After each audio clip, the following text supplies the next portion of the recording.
We've reported on the police shortage in Minneapolis. Tonight, we take a closer look at how retention and recruitment are plaguing departments all across the state. WCCO talked with police chiefs from Wyoming to Jordan, Maple Grove, and Duluth. Our discussions happened at the same time a Gallup poll showed confidence in policing is on the rise after last year's low. Here's WCCO's Jennifer Mayerle with new perspective from our police leaders. Wyoming Police is just one of the agencies feeling the impact of fewer officers.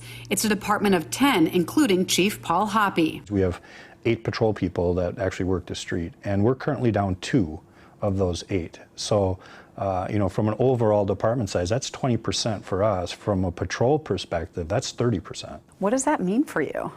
That's a significant impact on our operations. Hoppe believes the national narrative of things like defund the police and a push to end qualified immunity has played a role, and says these are 10-plus year employees leaving. It impacts a lot of the quality of life issues that people see in these small communities because we simply just don't have the people at the time to answer the calls and the demands. The Jordan Police Department is in a similar situation, down 2 officers out of 10. A resignation letter read, "I knowingly and willfully took the risk that I may have to give my life to save another." However, the current anti-police climate is now demanding unreasonable risks to myself and others. It goes on to say she can no longer justify the risk. Departments are seeing, experienced officers just leave. They're not happy with the job anymore. They're concerned about their future in this work. Jeff Potts is the executive director of the Minnesota Chiefs of Police Association. I think record levels, chiefs are seeing, good experienced officers just decide to get out of law enforcement. Potts says there's another issue that will contribute to a long-term impact in the profession and the communities they serve. I am hearing that across the board, the number of applications is down somewhere between 50 and 70%. Departments in Duluth and Maple Grove are facing that predicament now. Chief Eric Werner said he saw 20-some applications for his latest open position. A year ago, he would have seen 100. I have very limited options. And it's also forcing me to fight against other agencies to find the best candidates. We've had to find ways to accelerate our processes. At one point last year, he was down 8 officers, or 10%.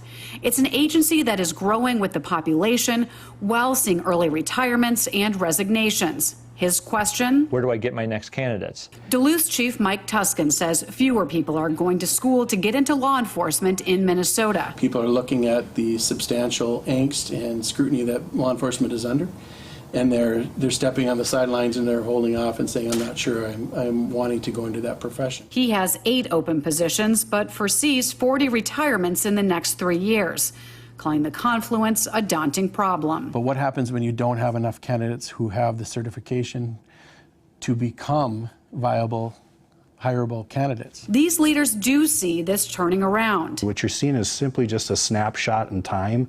It doesn't represent the profession as a whole. But they say the impact will likely be felt by communities across the state before the pipeline makes a recovery. It is a problem, I think, that will not be resolved in short order. It's probably going to be something that we're going to be dealing with for the next several years. Jennifer Mayerle, WCCO 4 News.